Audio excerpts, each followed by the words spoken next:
আমরা চাই যে অবাধ সুষ্ঠু নিরপেক্ষ নির্বাচনের জন্য যে নির্বাচন কমিশন গঠন হবে সেই নির্বাচন কমিশন আগামীতে নির্বাচনের দায়িত্ব পালন করবে।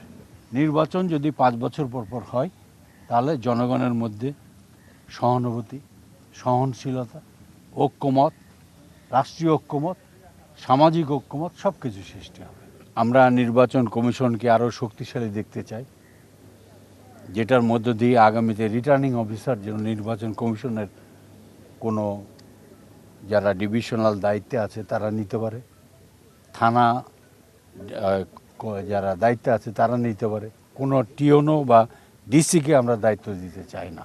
এখনও পরিবেশ আসেনি, পরিবেশ আসলেই আমরা বলেছি যে নির্বাচনটা স্থানীয় এবং জাতীয় নির্বাচন কিভাবে একসাথে করা যায় বা অল্প সময়ের মধ্যে করা যায় সেটি আমরা বলেছি যে যত তাড়াতাড়ি নির্বাচন করা যায়। আমরা বলেছি যে হ্যাঁ, যে জাতীয় নির্বাচন এবং স্থানীয় নির্বাচন যত তাড়াতাড়ি করা যায়। জনপ্রতিনিধি যারা আছে এর মধ্যে বিশেষ করে আমরা বলেছি একটা কথা, অনেকে এটা একমত হয়েছে যে শিক্ষাগত যোগ্যতার একটা বিষয়, যে শিক্ষাগত যোগ্যতা যেন অবশ্যই এই যেন যেহেতু একটা সনদ দিতে হয়, সেই সনদটা একটা গ্র্যাজুয়েট ছাড়া হয় না, যে অন্তত পক্ষে যারা জনপ্রতিনিধি হবে তারা যেন গ্র্যাজুয়েট হয় এবং তারা যেন শিক্ষিত হয়, সুশিক্ষিত হয়।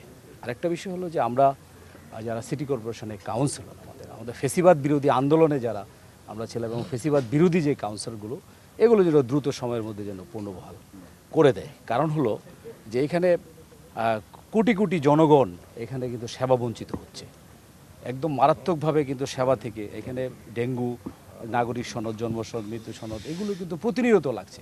যে প্রশাসনকে দেওয়া হয়েছে সেই প্রশাসন কিন্তু সম্পূর্ণরূপে ব্যর্থ হয়েছে, প্রশাসন কোনোভাবেই কিন্তু এটা করতে পারতেছে না। তো এই প্রস্তাবনাটাও ছিল যে যখন নির্বাচনটা হবে জাতীয় নির্বাচনটা আগে দিতে আমরা বলেছি এবং জাতীয় নির্বাচনের পরে স্থানীয় নির্বাচন করতে বলেছি। কারণ এখন নির্বাচনের যে স্থানীয় নির্বাচনের সেই পরিবেশটা কিন্তু পুলিশ প্রশাসন সম্পূর্ণরূপে নিষ্ক্রিয়, এখন প্রশাসন কিন্তু নিষ্ক্রিয়।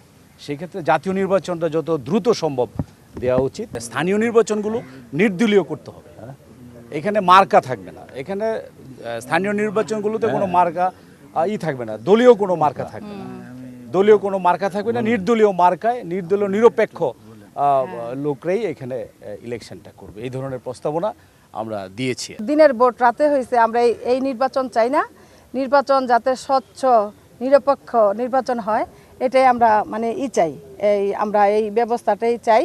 দ্রুত যেন নির্বাচনটা দেয়, স্থানীয় হোক আর হোক, সব নির্বাচনে যাতে দ্রুত ব্যবস্থা করে এটাই আমাদের প্রত্যাশা। হায়না সরকারের আমলের কোনো নির্বাচন সঠিক হয়নি, সেই নির্বাচন ব্যক্তিরা যেন না থাকতে পারে বা পুনর্বহাল না হতে পারে।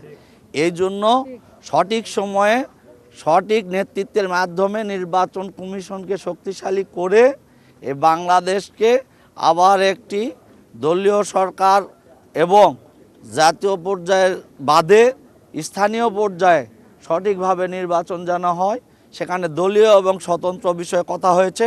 আমাদের ভিতর আলোচনাগুলো পক্ষে বিপক্ষে হয়েছে, সেটা বিভিন্ন প্রস্তাবের মাধ্যমে এই সংস্কারটি যেন হয়, এই বৈষম্য যেন না থাকে। জাতীয় নির্বাচনের ক্ষেত্রে তত্ত্বাবধায়ক সরকার ব্যবস্থার পুনর্বহাল করা এবং 2 নম্বর হলো জাতীয় নির্বাচন ও সকল স্থানীয় সরকার নির্বাচন 5 বছর পর পর নির্ধারিত দিনে করার ব্যবস্থা রাখা। জাতীয় ও স্থানীয় সরকার নির্বাচন বিভাগীয় বন্টনে প্রত্যেক বিভাগে ভিন্ন ভিন্ন তারিখে করা, যেন নির্বাচন অবাধ সুষ্ঠু নিরপেক্ষ হয়, যেন সর্বোচ্চ রকমের নির্বাচন ফেয়ার হয়। জনপ্রতিনিধি হিসেবে যিনি থাকবেন, নির্বাচিত হলে রাজনৈতিক দলের নীতি নির্ধারণী সদস্য হিসেবে তিনি থাকতে পারবেন না। দ্বৈত নাগরিকত্ব থাকলে নির্বাচনে অংশগ্রহণের সুযোগ না রাখা। এমপিওভুক্ত শিক্ষা প্রতিষ্ঠানের শিক্ষকের নির্বাচনে অংশগ্রহণের সুযোগ না রাখা এবং সরকারি চাকুরিজীবী অবসর গ্রহণের 3 বছর পর নির্বাচনে অংশগ্রহণ করতে পারবে, এরকম সিদ্ধান্ত রাখা। সময়ে সময়ে আবশ্যিকভাবে মনিটরিং এবং নিরীক্ষা করা, সেটা প্রতি বছরই হতে পারে। জাতীয় সংসদ সদস্যগণের রাষ্ট্রের স্বাধীনতা, সার্বভৌমত্ব ও জাতীয় নিরাপত্তা রক্ষার উদ্দেশ্যে দলীয় সিদ্ধান্তের বাইরে থেকে মতামত ব্যক্ত করার সুযোগ থাকা এবং ভোটাধিকার প্রয়োগ করার সুযোগ থাকা দরকার। কোনো ভোটার তার নির্বাচনী এলাকার বাইরে অবস্থান করলে, এমনকি প্রবাসে থাকলেও ভোটিংয়ের মাধ্যমে ভোটাধিকার প্রয়োগ করার সুযোগ সৃষ্টি করা। ভোট কেন্দ্রে সঠিক ভোটার যাচাইয়ের ক্ষেত্রে অনেক সময় ভুয়া ভোটার যায়, একজনের ভোট আরেকজন দেয়। সেক্ষেত্রে বায়োমেট্রিক পদ্ধতি ছাড়া ফেস ডিটেক্টর এবং আইরিস ডিটেক্টর এর ব্যবস্থা করলে লোকটিকে চেনা সহজ হবে, তাহলে সঠিক ব্যক্তি সঠিকভাবে ভোটটি দিতে পারবে বলে আমরা মনে করি। নির্বাচনী বিরোধ নিষ্পত্তির ক্ষেত্রে বিশেষ ট্রাইব্যুনালের মাধ্যমে সর্বোচ্চ 3 মাসের মধ্যে বিরোধ নিষ্পত্তি করা, যদিও এটি আইনে আছে কিন্তু বাস্তবে কার্যকরাতে 5-7 বছর এটাকে ডিলে করতে দেখি আমরা। নির্বাচন কমিশনকে পরাধীনতা শৃঙ্খল থেকে মুক্ত করতে হবে। কমিশন মানে একটি স্বাধীন সংগঠন, কিন্তু আমাদের নির্বাচন কমিশন কখনোই স্বাধীন আমরা দেখতে পাচ্ছি না। তত্ত্বাবধায়ক সরকারের আমলে কিছু কিছু ভোট আমরা ফেয়ার দেখেছি, আর বাকিগুলো আমরা দেখতে পাচ্ছি না। সেজন্য আমরা বলেছি পরাধীনতা শৃঙ্খল, যদিও স্বাধীন কিন্তু আসলেই তারা পরাধীন, পূর্ণাঙ্গভাবে তাদের স্বাধীনতা দরকার। সেক্ষেত্রে যা যা প্রয়োজন সেটি জাতীয় আলোচনা হতে পারে, করে তারা সিদ্ধান্ত নেবেন। ইউনিয়ন পরিষদ চেয়ারম্যান ও মেম্বারগণের সম্মানজনক সম্মানী এবং পদমর্যাদা নির্ধারণ করে দেয়। আমরা মাস লেভেলে কাজ করি, জনগণের সরাসরি ভোটে নির্বাচিত, এবং এই মুহূর্তে বাংলাদেশে আমরাই একমাত্র নির্বাচিত প্রতিনিধি হিসাবে প্রতিনিধিত্ব করছি।